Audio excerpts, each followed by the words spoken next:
حضور علیہ الصلاۃ والسلام کے وصال کے فوراً بعد منافقین نے بہت باریک چال چلی، مسلمانوں کی صفوں میں گھس گئے۔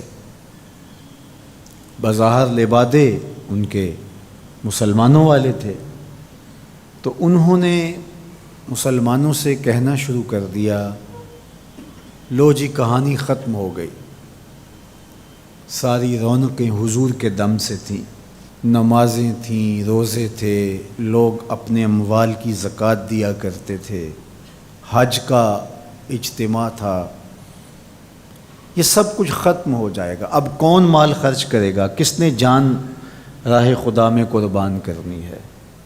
کوئی سحر کے وقت اٹھ کے کیوں مسجد میں آئے گا؟ بظاہر لگتا تھا کہ یہ بڑی ہمدردی اور دلجوئی سے حقیقت حال کو بیان کر رہے ہیں، لیکن اس کے اندر چھپا ہوا ظاہر تھا۔ جو نئے قبائل اسلام لائے تھے، یہ خبر جب ادھر پہنچی تو انہوں نے ارتداد کا رستہ اختیار کر لیا۔ بہت سارے قبیلے، آپ پڑھیں تاریخ، مرتد ہو گئے، کسی نے زکوٰۃ دینے سے انکار کر دیا، مسیلمہ کذاب نے اپنی جھوٹی نبوت کا دعویٰ کھڑا کر دیا، حضرت صدیق اکبر کا دل زخمی ہے، کلیجہ زخمی ہے۔ لیکن اب اس صورتحال کا جب آپ نے مشاہدہ کیا تو آپ آگے بڑھے اور ایک اونچے ٹیلے پہ کھڑے ہوئے لوگوں کو اشارہ کیا۔ لوگوں نے جناب ابو بکر رضی اللہ تعالیٰ عنہ کو دیکھا تو ادھر لپک کے آ گئے۔ تو حضرت ابو بکر صدیق رضی اللہ تعالیٰ عنہ نے مختصر خطاب کرتے ہوئے آپ نے کہا، لوگوں مجھے ایک بات بتاؤ، تم اللہ کی عبادت کرتے تھے کہ رسول اللہ کی عبادت کرتے تھے؟ لوگوں نے کہا کہ ہم اللہ کی عبادت کرتے تھے۔ تو کہا کہ اگر تو تم رسول اللہ کی عبادت کرتے تھے تو حضور وصال کر گئے، اور اگر تم اللہ کی عبادت کرتے تھے تو وہ آج بھی حی ہے، لا یموت ہے، اسے موت ہے ہی نہیں۔ پھر کہا، جس دین کے لیے میرے اور آپ کے آقا و مولا نے اپنی ساری زندگی لگا دی، کیا حضور کے وصال کر جانے کے بعد تم اس دین کو چھوڑ دو گے؟ تو لوگوں نے کہا، کیوں چھوڑیں گے؟ تو کہا، پھر اٹھو اور دین کا جھنڈا لے کے پوری دنیا پہ چھا جاؤ۔ تو آپ نے لوگوں کو سنبھالا۔ تو حضرت عبداللہ ابن مسعود رضی اللہ تعالیٰ عنہ فرماتے ہیں کہ اگر حضرت ابو بکر رضی اللہ تعالیٰ عنہ کے ذریعے سے اللہ ہمارے اوپر احسان نہ کرتا تو ہم ہلاک ہو جاتے۔ اس امت کو بکھرنے سے بچایا ہے، شیرازہ متحد رکھا ہے، تو وہ ذات سیدنا صدیق اکبر رضی اللہ تعالیٰ عنہ۔ اور حضور یہ سارے اشارے دے کر گئے تھے۔ ایک خاتون آئی، کوئی کام تھا اس کو، اس نے کہا، تو حضور نے فرمایا پھر آنا۔ تو اس نے کہا کہ اگر میں پھر آؤں تو آپ نہ ہوں، اس کی مراد یہ تھی کہ آپ وصال کر گئے ہوں۔ تو آقا کریم علیہ السلام نے فرمایا، اگر میں نہ ہوا ابو بکر تو ہوں گے، میں نہ ہوا تو ابو بکر کے پاس آ جانا۔ اللہ اکبر۔ حضور نے حضرت ابو بکر رضی اللہ تعالیٰ عنہ کو اپنی زندگی میں مصلی پہ کھڑا کیا۔ ترمذی کے لفظ ہیں، حضور نے ارشاد فرمایا، لا ینبغی لقوم فیہم ابو بکر ان یؤمہم غیرہ، کسی قوم کے لیے مناسب ہی نہیں ہے کہ ابو بکر ان کے اندر رہتا ہو اور امامت کوئی اور کروائے۔ مروا ابا بکر فلیصلی بالناس، ابو بکر کو حکم دو کہ وہ لوگوں کو نماز پڑھائے۔ اور پھر مصلی پہ جا کے حضرت ابو بکر کھڑے ہوئے۔ 17 نمازیں حضور علیہ الصلوۃ والسلام کی حیات طیبہ کے اندر حضرت ابو بکر نے پڑھائی ہیں۔ اللہ اکبر۔ فرمایا، ما نفعنی مال احد قط ما نفعنی مال ابی بکر، مجھے کسی کے مال نے اتنا نفع نہیں دیا جتنا ابو بکر کے مال نے دیا۔ اللہ کے علاوہ اگر میں کسی کو خلیل بناتا تو ابو بکر کو بناتا، لیکن اللہ میرا خلیل ہے، جنہیں سیدہ کہول اہل الجنہ کہا گیا، جنت کے بوڑھوں کے سردار بنائے گئے۔ حضور نبی رحمت صلی اللہ علیہ وآلہ وسلم کی نیابت اور حضور علیہ الصلوۃ والسلام کی خلافت کا تاج ان کے سر پہ رکھا گیا، جن کی صحابیت کو میرے رب نے قرآن میں بیان فرمایا، اذ یقول لصاحبہ لا تحزن ان اللہ معنا۔ جب غار ثور میں حضور علیہ الصلوۃ والسلام سیدنا ابو بکر رضی اللہ تعالیٰ عنہ کی گود میں سر رکھ کے لیٹے ہوئے تھے، سانپ ایڑی پہ ڈنگ کے ڈنگ لگا رہا ہے اور آپ اپنی ٹانگ کو جنبش نہیں ہونے دیتے، آنکھوں کا حلقہ توڑ کے آنسو حضور کے رخسار پہ گرتے ہیں، اور آقا کریم بیدار ہوتے ہیں اور بیدار ہو کے پوچھتے ہیں مالک یا ابا بکر، ابو بکر کیا ہوا؟ ادب کے اس کرینے کو جناب سیدنا صدیق اکبر نہیں بھولتے، کہتے ہیں فدا کا امی و ابی یا رسول اللہ، لو دیکھ تو حضور میری ماں بھی آپ کے قدموں پہ قربان جائے، میرا باپ بھی آپ کی راہوں پہ نچھاور، میرا قبیلہ میرا خاندان آپ کے قدموں پہ قربان، مجھے سانپ نے ڈس لیا ہے۔ تو محبت کا یہ اسلوب اور الفت کا یہ طریق آپ کو یہاں ملے گا کہ انداز الفت نہیں چھوڑتے۔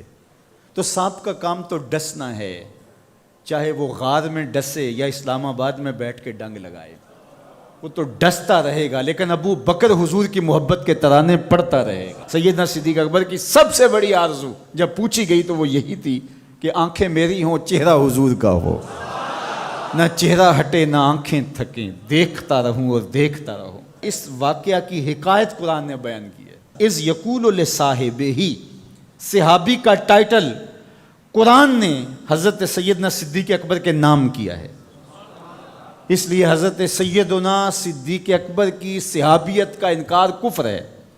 جو حضرت صدیق اکبر کو کافر کہتا ہے وہ خود کافر ہے، اس لیے کہ ان کا ایمان، ان کا اسلام اور ان کی صحابیت قرآن کی قطعی نص سے ثابت ہے اور ان لفظوں کے ساتھ ثابت ہے۔ اذ یقول لصاحبہ لا تحزن، کہا گھبرانے کی ضرورت نہیں، ان اللہ معنا، اللہ ہمارے ساتھ ہے، اللہ ہمارے ساتھ ہے۔ اور پھر کہا وَالثَّانِي اثْنَيْنِ إِذْ هُمَا فِي الْغَارِ، دو میں سے دوسرا، اللہ اکبر، اللہ نے دو میں سے دوسرا کہا ہے، یہ شان ہے سیدنا صدیق اکبر جو ثانی اثنین ہیں غار میں۔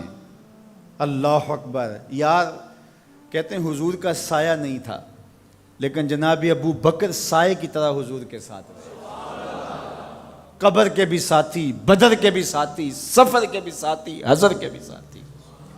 تو حضرت صدیق اکبر رضی اللہ تعالیٰ عنہ کی صحابیت قطعی نص سے ثابت ہے، اور سیدنا صدیق اکبر رضی اللہ تعالیٰ عنہ حضور علیہ الصلوۃ والسلام کے خسر ہیں۔ حضرت سیدنا صدیق اکبر رضی اللہ تعالیٰ عنہ کا دایاں ہاتھ حضور نے اپنے ہاتھ میں پکڑا ہے اور بایاں حضرت عمر کا ہاتھ پکڑا ہے، اور حضور ایسے مسجد نبی سے باہر نکل رہے ہیں اور کوئی شخص داخل ہوا تو فرمایا قیامت کے دن ہم ایسے ہی اٹھائے جائیں گے، دائیں ہاتھ میں ابو بکر کا ہاتھ ہوگا، بائیں ہاتھ میں عمر کا ہاتھ ہوگا۔ اللہ اکبر، یہ ہیں حضرت ابو بکر رضی اللہ تعالیٰ۔ جو بدبخت سیدنا صدیق اکبر رضی اللہ تعالیٰ عنہ کے ایمان پہ شک بھی کرے وہ مومن نہیں رہتا۔ یہ وقت بھی آنا تھا ہمارے اوپر کہ پاکستان کے دارالحکومت میں کھڑے ہو کر کے سیدنا صدیق اکبر رضی اللہ تعالیٰ عنہ کے بارے میں ایسے نازیبہ کلمات کہے جانے تھے، استغفر اللہ، العیاذ باللہ۔ حضور علیہ الصلوۃ والسلام نے ارشاد فرمایا اذا رأیتم الذین یسبون صحابی فقولوا لعنۃ اللہ علی شرکم۔ عبداللہ ابن عمر سے روایت ہے، حضور نے فرمایا اگر تم کچھ لوگوں کو دیکھو کہ میرے اصحاب کو گالی دیتے ہیں اور تم کہو تمہاری شر پہ اللہ کی لعنت ہو، یہ حضور نے حکم دیا ہے کہ یہ اس کے جواب میں کہو۔ اور ایک حدیث کے لفظ ہیں، حضور علیہ السلام نے ارشاد فرمایا من سب اصحابی فعلیہ لعنت اللہ والملائکۃ والناس اجمعین، جو میرے اصحاب کو گالی دے اس پر اللہ کی بھی لعنت، فرشتوں کی بھی لعنت اور تمام مخلوقات کی بھی لعنت۔ تو یہ ملعون جو حضرت سیدنا صدیق اکبر اور دیگر اصحاب کو بھونکتے ہیں اور ان کے بارے میں نازیبہ کلمات کہتے ہیں، ان کی شر سے اس ملک کو پاک کرنا چاہیے۔ چنگاری جب بھڑکائی جاتی ہے تو پھر پورے شہر جل جاتے ہیں۔ 7-8 سال قبل کی کہانی ہمیں یاد ہے کہ کیا دردناک لمحات ہوتے تھے، روزانہ لاشیں اٹھانی پڑتی تھیں، وہ ایسے ہی ناعاقبت اندیش لوگوں کی وجہ سے ہوا۔ اگر اداروں نے اس میں تساہل برتا، سستی سے کام لیا، یا کسی شخص کی خوشنودی کے لیے انہوں نے پس و پیش کیا تو یا معاملے کو گول مول کرنا چاہا تو حالات کنٹرول میں نہیں رہیں گے۔ یہ بھڑکائی ہوئی آگ ملک کو خاکستر بنا سکتی ہے۔ اللہ میرے وطن کی حفاظت فرمائے۔ یہ ملک قربانیوں سے حاصل کیا گیا ہے اور اس کے امن کو بحال کرنے کے لیے ہمارے اداروں نے بہت محنت کی ہے، بہت لوگوں نے قربانیاں دی ہیں۔ تو ایسے ناہنجار لوگوں، ایسے بدبخت لوگوں کو فوراً قانون اپنی گرفت میں لے، اور ایسے بد زبانوں کو لگام دینی چاہیے کہ جو اصحاب رسول کو بھونکتے ہیں اور اتنے سخت جملے کہتے ہیں۔ معاذ اللہ سیدنا صدیق اکبر کو کافر کہا جائے گا؟ جو صدیق میرے نبی کے دل کا چین ہے، جو اسلام کی بہار ہے۔ عبداللہ ابن مسعود فرماتے ہیں ہم بچے ہی ابو بکر کی وجہ سے تھے، ورنہ ہلاک ہو جاتے۔ جس ابو بکر رضی اللہ تعالیٰ عنہ کو حضور نے مصلی پہ کھڑا کیا، جس ابو بکر رضی اللہ تعالیٰ عنہ پہ اتنا اعتماد تھا کہ ہجرت والی رات ان کا انتخاب کیا۔ حضرت سیدنا عمر رضی اللہ تعالیٰ عنہ نے حضرت ابو بکر رضی اللہ تعالیٰ عنہ کا ذکر کیا اور رو پڑے اور کہا کہ ابو بکر میری زندگی کی ساری نیکیاں لے لے اور غار والی ایک نیکی مجھے دے دے۔ اور پھر کہا کرتے تھے کہ کاش کہ میں ابو بکر کے سینے کا بال ہوتا۔ ابن جوزی نے لکھا ہے کہ ہمارے بزرگ اور اسلاف جو تھے وہ ابو بکر و عمر رضی اللہ تعالی عنہما کی محبت اپنی اولاد کو یوں سکھایا کرتے تھے جیسے قرآن کی آیتیں سکھائی جاتی۔ ان کی محبت اولادوں کے سینوں میں راسخ کیا کرتے تھے۔ معمولی سی میل بھی سیدنا صدیق اکبر کے بارے میں برباد کر دیتی ہے۔ اللہ کے نبی کا ہر صحابی با کمال ہے، لیکن ابو بکر ہے۔ جے شک ہووی تے چل مدینے، جے شک ہووی تے چل مدینے، آ ویخ لے جوڑ مزاراں دا، بن یار نبی دیاں یاراں دا۔ تو ان سے ہماری محبت کا رشتہ استوار ہے۔ تو جس شخص نے بھی یہ جملہ کہا ہم اس کی مذمت کرتے ہیں۔